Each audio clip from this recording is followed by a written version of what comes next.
2 Samuel chapter 3. The war between the house of Saul and the house of David lasted a long time.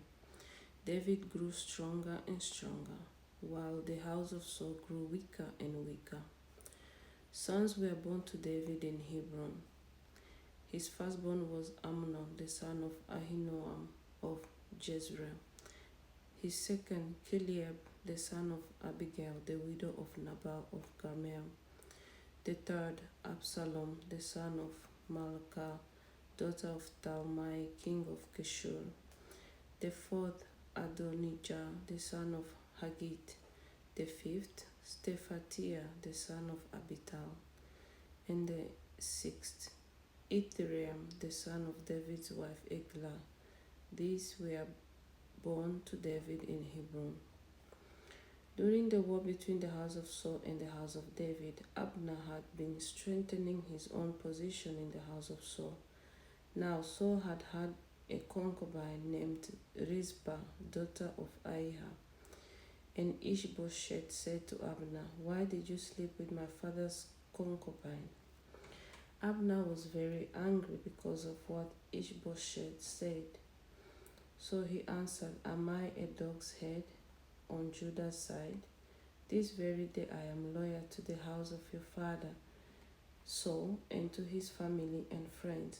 I haven't handed you over to David. Yet now you accuse me of an offense involving this woman. May God deal with Abner, be it ever so severely, if I do not do for David what the Lord promised him on oath, and transfer the kingdom from the house of Saul, and establish David's throne over Israel and Judah from Dan to Beersheba." Ishbosheth did not dare to say any other word to Abner because he was afraid of him. Then Abner sent messengers on his behalf to say to David, "Whose land is it? Make an agreement with me, and I will help you bring all Israel over to you." "Good," said David, "I will make an agreement with you, but I demand one thing of you. Do not come into my presence unless you bring Michal, daughter of Saul, when you come to see me." Then David sent messengers to Ishbosheth, son of Saul, demanding, "Give me my wife Michal, whom I betrothed to myself for the price of 100 Philistine foreskins." So Ishbosheth gave orders and had her taken away from her husband Baltiel, son of Laish. Her husband, however, went with her, weeping behind her, all the way to Bahurim. Then Abner said to him, "Go back home." So he went back. Abner conferred with the elders of Israel and said, "For some time you have wanted to make David your king. Now do it, for the Lord promised David, 'By my servant David I will rescue my people Israel from the hand of the Philistines and from the hand of all their enemies.'" Abner also spoke to the Benjamites in person.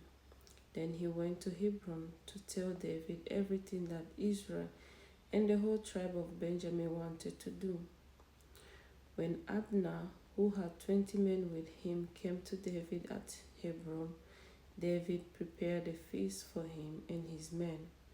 Then Abner said to David, "Let me go at once and assemble all Israel for my lord the king, so that they may make a covenant with you, and that you may rule over all that your heart desires."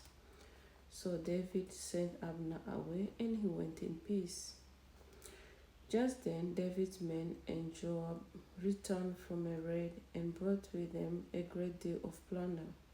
But Abner was no longer with David in Hebron, because David had sent him away and he had gone in peace. When Joab and all the soldiers with him arrived, he was told that Abner, son of Ner, had come to the king, and that the king had sent him away and that he had gone in peace. So Joab went to the king and said, "What have you done? Look, Abner came to you. Why did you let him go? Now he's gone. You know Abner, son of Ner. he come to deceive you and observe your movements and found out everything you are doing. Joab then left David, sent messengers after Abner, and they brought him back from the Sisna at Sirah. But David did not know it. Now when Abner returned to Hebron, Joab took him aside into an inner chamber as if to speak with him privately, and there, to avenge the blood of his brother Asahel, Joab stabbed him in the stomach and he died. Later, when David heard about this, he said, I and my kingdom are forever innocent before the Lord concerning the blood of Abner son of Ner. May his blood fall on the head of Joab and on his whole family. May Joab's family never be without someone who has a running sore or leprosy, or who leans on a crutch, or who falls by the sword, or who lacks food. Joab and his brother Abishai murdered Abner because he had killed their brother Asahel in the battle at Gibeon. Then David said to Joab and all the people with him, Tear your clothes and put on sackcloth and walk in mourning in front of Abner. King David himself walked behind the bier. They buried Abner in Hebron, and the king wept aloud at Abner's tomb. All the people wept also. The king sang this lament for Abner. Should Abner have died as the lawless deer? Your hands were not bound, your feet were not fettered. You fell as one falls before the wicked. And all the people wept over him again. Then they all came and urged David to eat something while it was still day. But David took an oath, saying, May God deal with me, be it ever so severely, if I taste bread or anything else before the sun set.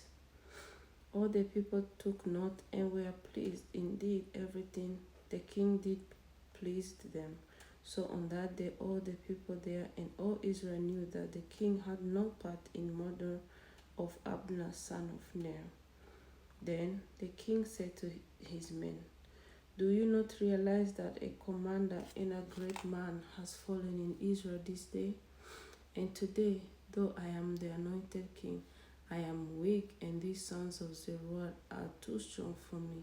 May the Lord repay the evildoer according to his evil deeds.